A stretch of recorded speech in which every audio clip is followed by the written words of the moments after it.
ऐसा नहीं है कि एक्चुअल में है, ये इमेजिनरी बातें हैं, काल्पनिक बातें हैं, इनको दिल पे ना लें।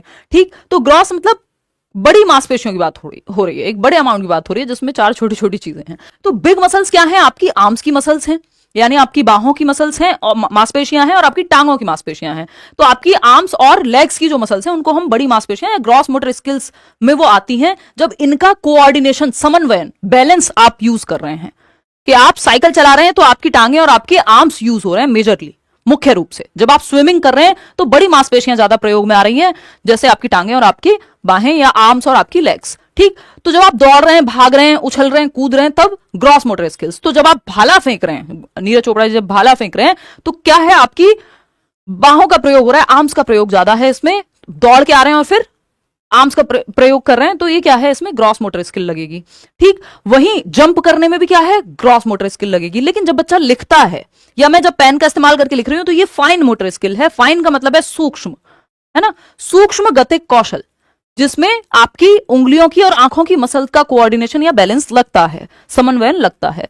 जैसे ये अपने एक पेरेंट के साथ एक बच्चा खेल रहा है, और यहां से आपने ये गेम खेला भी होगा, ये होल है जिसमें से इस छोटी सी बॉल को पास कराना है एक स्टिक के माध्यम से। तो इसमें हाथों का और आंखों का प्रयोग लगेगा और बच्चा ये पास करा देगा। जब आप लिख रहे हैं, ड्राइंग, पेंटिंग, ये सब क्या है आपके, या स्केच बना रहे हैं, तो फाइन मोटर स्किल है, छोटी मांसपेशियों का प्रयोग है। छोटी मांसपेशियों में आपके हाथों की मसल्स और आपकी आंखों की मसल्स का कोऑर्डिनेशन है। एक बहुत अच्छा उदाहरण है, और इससे आपको क्लैरिटी भी मिलेगी कि जब नीरज चोपड़ा जी की इमेज जिसमें वो भाला फेंक रहे हैं, तो इसमें क्या यूज हो रहा है? Gross motor skills. लेकिन जब किसी बच्चे ने या किसी व्यक्ति ने इस इमेज को देखते हुए उनके भाला फेंकने का स्केच बना दिया, स्केच समझते हैं, स्केच बना दिया। आप लोग बहुत सारे स्केचेस देते हैं मुझे गिफ्ट में, धन्यवाद उसके लिए। ठीक, अब क्या ही करें, आते हैं वापस इसी बात पे।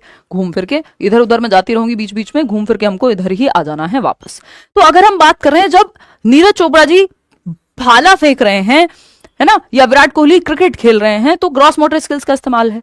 लेकिन जब इसी चीज को करते हुए, जब ये नीरज चोपड़ा जी के भाला फेंकने का एक स्केच बना दिया यदि किसी ने, तो ये स्केच बनाने में क्या यूज होता है? आपकी हाथों की और आंखों की मसल्स यूज होती हैं। पेंसिल से किसी ने स्केच बनाया, तो ये फाइन मोटर स्किल का उदाहरण हो गया स्केचिंग आपका। बात सही है नहीं है? स्केचिंग किसका उदाहरण हो गया? फाइन मोटर स्किल का। तो जब छोटी मांसपेशियों का प्रयोग हो रहा हो, जैसे अगर हम स्विमिंग की बात करेंगे, आप जंप करने की बात करेंगे, उछलने की, कूदने की, दौड़ने की बात करेंगे, रनिंग की, ये सब बड़ी मांसपेशियां इसमें यूज हो रही हैं। ड्राइविंग की बात करेंगे इवन, क्योंकि आपकी पैर की मसल्स यूज हो रही हैं उसमें। ये मत कहिएगा कि आंखें भी तो यूज हो रही हैं, मुख्य रूप से जिसके बिना काम ना चल पाए, तो वो बिग मसल्स का कोऑर्डिनेशन है, ग्रॉस मोटर। फाइन मोटर क्या है? छोटी मांसपेशियां, लिखना, आपका स्केचिंग करना, ड्राइंग, पेंटिंग, सुई में धागा पिरोना, इस पे भी क्वेश्चन आया हुआ है। तो फाइन मोटर, जब आप आंखों में काजल लगा रहे हैं, आईलाइनर लगा रहे हैं, व्हाटएवर क्या है, ये भी फाइन मोटर स्किल्स का उदाहरण है। इतनी बात आप ध्यान रख लेंगे। अब ये चलती कैसे हैं? पहले कौन सी स्किल्स डेवलप होती हैं? तो पहले ग्रॉस मोटर स्किल्स और फिर फाइन, इसीलिए जीएफ से याद रखते हैं हम इसको, कि ग्रॉस टू फाइन जाती है जो दिशा है ना, स्थूल से गतिक। आप लिखना बाद में सीखते हैं, पहले पकड़ना सीख जाते हैं। कोई कह रहा है थप्पड़ मारना किसमें आएगा? शर्म तो नहीं आती? कैसी कैसी बातें पूछते हो, हैं? देखो एक बार आते हैं, ये पेपर में नहीं आएगा, वैसे बता देती हूँ आपके शौक के लिए, है ना। डिपेंड करेगा किस कला से आपने जो है ये कृत्य किया है ना। देखिएगा, वो ग्रॉस और फाइन दोनों आप उसको बना सकते हैं। मैडम झगड़ा करना किसमें है? और डिपेंड करेगा ना, उसमें जबान ही शामिल है कि कोई कह रहा है मेरा ब्रेकअप हो गया, आ जाओ पढ़ लो, इधर उधर की बातें मत करो। देखो, हम अवॉइड करेंगे भाई समय को नष्ट करना। मैं कोशिश करूंगी कि जो चीजें उतनी नहीं पूछी जाती उनको अवॉइड किया जाए और थोड़ा सा स्पीड में भी चला जाए। ठीक है, चलिए देखते हैं। तो अगर हम बात करें यहाँ पे, अब हमने फिजिकल की बात कर ली, फिजिकल डेवलपमेंट में हमने ग्रॉस और फाइन मोटर स्किल्स की बात कर ली। मोटर स्किल्स मतलब जो भी गति की, मूवमेंट से रिलेटेड चीजें हैं। कॉग्निशन यानी संज्ञान की जब हम बात करते हैं तो इस पे एक क्वेश्चन आ जाता है। देखिए, थिंकिंग यानी आपका सोचना संज्ञान के अंदर आएगा। थिंकिंग, रीजनिंग यानी चिंतन और आपका तर्क करना। जब आप रीजन कर रहे हैं तो दिमाग से ही तो करेंगे, सोच रहे हैं तो दिमाग से ही करेंगे। इमेजिन कर रहे हैं, कल्पना कर रहे हैं किसी चीज की, है ना, सपनों के हवा महल बना रहे हैं, तो ये क्या है? कल्पना भी आपकी दिमाग में ही होती है। अटेंशन, जब आप ध्यान देते हैं तो दिमाग से ही तो देते हैं। अटेंशन, आपका चीजों को याद रखना यानी मेमोरी, ये भी तो दिमाग से ही हो रही है ना। परसेप्शन, अनुभूति, आपके जो सेंसेस हैं 5 सेंसेस से इंफॉर्मेशन ब्रेन तक जाके एक इमेज क्रिएट कर रही है कि कोई चीज आपको अच्छी लगी या कोई चीज गर्म लगी कि ठंडी लगी। तो ये सब क्या है आपके, ये सब दिमाग से ही होने वाली चीजें। इवन भाषा भी तो आपके दिमाग से ही संबंधित है, तो वो भी कॉग्निटिव डेवलपमेंट का ही पार्ट है। ठीक, ऐसी इसमें बहुत चीजें, प्रॉब्लम सॉल्विंग यानी समस्या का जब आप समाधान कर रहे हैं, आपके सामने कोई क्वेश्चन है और आप उसका समाधान कर रहे हैं, तो आप कॉग्निशन का यूज कर रहे हैं, संज्ञान का यूज कर रहे हैं। ज्ञान के निर्माण की प्रक्रिया है विकास का दूसरा प्रकार जिसकी हम बात कर रहे हैं। तो thinking, reasoning, problem solving, decision making, जब आप निर्णय ले रहे हैं कोई, है ना, अटेंशन, मेमोरी, परसेप्शन, रीजनिंग, ये सब इसी का पार्ट है कॉग्निटिव डेवलपमेंट का। और इसी पे पियाजे और वाइगोत्स्की ने थियरीज दी हैं, अपने अपने सिद्धांत दिए हैं।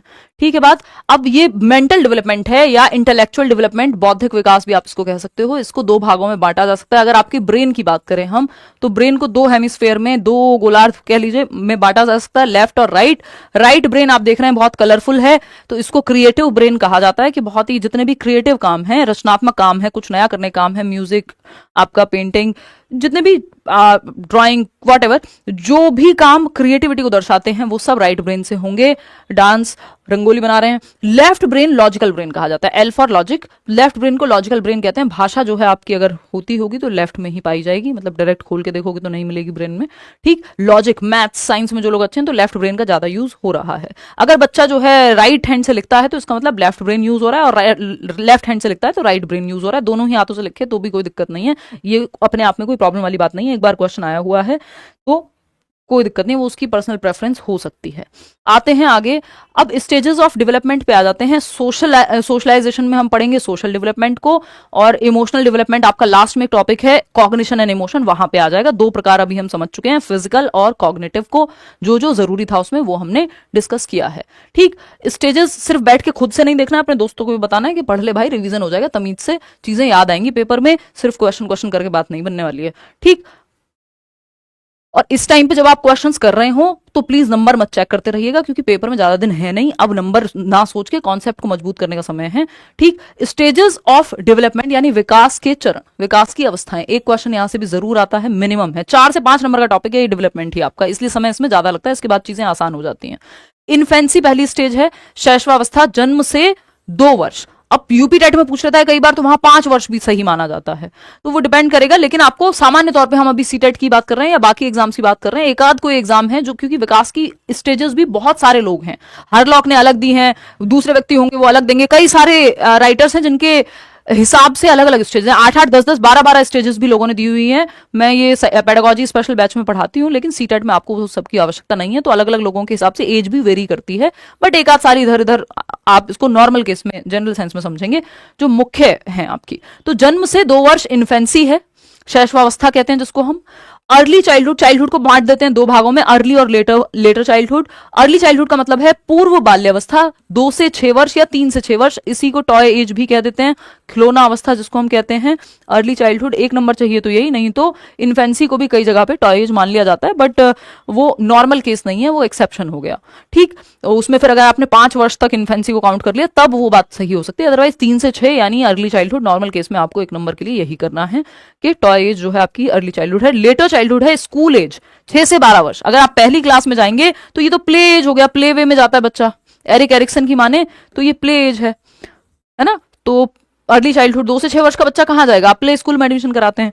6 से 12 की अगर हम बात कर रहे हैं तो ये स्कूल एज है, यानी आप पहली कक्षा में बच्चा इसी अवस्था में जाता है। एडोलेसेंस या किशोरावस्था जिसको हम कह रहे हैं, टीन एज कह देते हैं, 12 से 18 वर्ष। ठीक, 13 to 19 टीन एज मान लीजिए आप, WHO की माने, वर्ल्ड हेल्थ ऑर्गेनाइजेशन की, तो 10 से 19 साल होती है। ये बात मैंने अपनी बुक में भी लिखी हुई है। ठीक, बुक से याद आया कि बुक आती है आपकी इंग्लिश मीडियम की सीटेट को लेकर के, बहुत पहले आती थी 2019 में। अभी नेक्स्ट सीटेट में आपको इसका हिंदी वर्जन देखने को मिल जाएगा, इस बार नहीं निकाल पाए कुछ कारणों की वजह से। इंग्लिश मीडियम इसमें अभी भी है, सारे टॉपिक्स और क्वेश्चंस हैं। ठीक, तो ये मुझे याद आ गया तो मैंने आपको बता दिया, और यहाँ हमने रखी भी हुई है बहुत सारी। तो ये 4 मुख्य स्टेजेस हैं जो काम की हैं।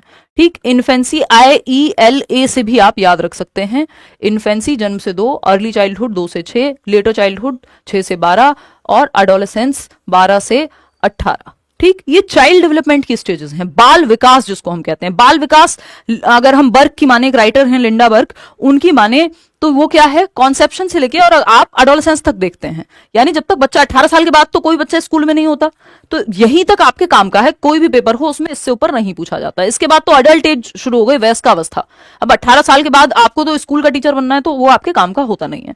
ठीक, तो आपको वो अडल्टहुड, ओल्ड एज पढ़ना नहीं होता। ठीक, तो ह्यूमन डेवलपमेंट में